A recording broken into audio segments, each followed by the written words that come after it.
हर हर गंगे जय मां गंगे। नाग पंचमी पर धर्मनगरी हरिद्वार में स्थित बागों वाले बागेश्वर मंदिर में नाग देवता की पूजा का विशेष विधान है। बड़ी संख्या में दूर दूर से श्रद्धालु यहाँ नाग देवता की पूजा करने पहुंचते हैं। हमारे साथ मंदिर के मुख्य पुजारी मौजूद है। इन्हीं से जानते हैं आखिर इस मंदिर का क्या महत्व है और नाग पंचमी पर इस स्थान पर पूजा करने कितने विशेष फल की प्राप्ति होती है। बहुत बहुत स्वागत है। श्रावण मास की शुक्ल पक्ष की पंचमी के दिन भगवान की नाग देवता की पूजा की जाती है। इस दिन भगवान को दूध, गंगा जल, पुष्प, फल, मिठाई से भगवान की अर्चना की जाती है।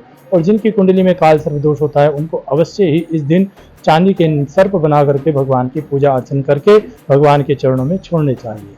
इस मंदिर का कितना बड़ा महत्व है और यहाँ नाग देवता की पूजा करने से क्या फल की प्राप्ति होती है? भगवान का प्राचीन काल से कम से कम 400 वर्ष पुराना मंदिर है, जिसमें भगवान स्वयं विराजमान रहते हैं। यहाँ पर भगवान अपनी गद्दी पर बैठते हैं। जो भी अर्चन इत्यादि किया जाता है उसकी अवश्य ही मनोकामना पूर्ण होती है। यहाँ किस रूप में नाग देवता विराजमान है? यहाँ बाबा के रूप में भगवान नाग देवता विराजमान रहते हैं। किस तरह से उनकी पूजा अर्चना यहाँ पर की जाती है? पहले भगवान का पुष्प इत्यादि से ध्यान करके वो अपनी जो भी मनोकामना होती है, 8 प्रकार के नाग होते हैं। ये शेष नाग भगवान की गद्दी विराजमान है।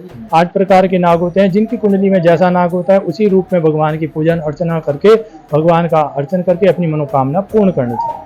कहते हैं नाग देवता की बड़ी गद्दी है, छोटी गद्दी भी किस जगह विराजमान है? छोटी गद्दी भगवान देवता महाराज की ज्वालापुर में देवतान मोहल्ले में विराजमान है। जो प्राचीन काल में भगवान का विग्रह अपना स्वयं घोड़े पर विराजमान होकर भगवान वहां पर जाते थे और वहां पर जाकर के ढोल नगारों से भगवान की, घोड़ों की, सबकी आवाज होती थी।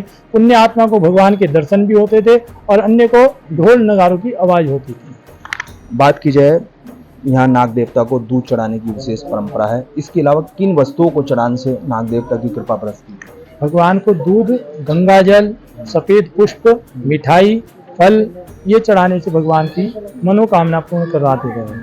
यहाँ भगवान की किस रूप में पूजा की जाती है और कैसे आरती होती है? यहाँ भगवान की सर्प रूप में, बाबा के रूप में और पितरों के रूप में भगवान की अर्चन किया जाता है। और जो भी भगवान को नमोस्तु सर्पेभ्यो जे के च पृथ्वी मनोजे अंतरिक्षे जे तिवितेभ्यः सर्पेभ्यो नमो नमः। अष्टकुल नाग, इसी प्रकार पहले भी मैंने आपको बताया 8 प्रकार के नाग होते हैं।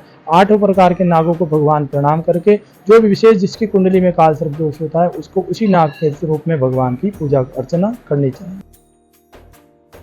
हमारे साथ कुछ भक्त मौजूद है, इनकी भी कई मनोकामनाएं नाग देवता ने पूर्ण की है। बहुत बहुत स्वागत है आपका तिलक पत्रिका पे। आप कब से इस मंदिर में आ रहे हैं? सबसे पहले तो नाग पंचमी की बहुत बहुत शुभकामनाएं आप सबको। हमें 8-10 साल हो गए आते हुए यहाँ पे और बहुत सुकून मिलता है, बहुत अच्छा लगता है। आपने यहाँ आकर कुछ अपनी मन्नत मांगी जो नाग देवता ने पूर्ण की? हाँ जी, बिल्कुल है, हमेशा रहती है और कृपा उनकी हमेशा दृष्टि बनाई रहती है। और साक्षात अनुभव भी ऐसे ऐसे होते हैं कि क्या बताएं कि है बाबा साथ ही हैं, हमेशा चलते हैं किसी न किसी रूप में।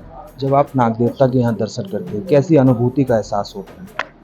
बहुत अच्छा लगता है और हमेशा उनका आभास रहता है कि वो साथ साथ है और आशीर्वाद हमें उनका हमेशा है। तो आप मानते हो नाग देवता की अगर पूजा अर्चना की जाए तो नाग देवता हमारे जीवन में जितने भी कष्ट होते हैं उनको दूर कर देते हैं? बिल्कुल बिल्कुल करते हैं। श्रद्धा से उनको पूजा जाए, नतमस्तक हुए जाए तो वो जरूर हर इच्छा पूरी करते हैं।